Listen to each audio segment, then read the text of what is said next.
হয়েছে বৃষ্টিপাত। পেয়ে গেছি আমি নারকেল। এবার যাব দেখি দিদাকে দিই। ও নিতে চাইছে না, আচ্ছা।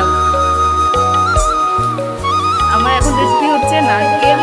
নারকেল এখনো পোড়া হয়।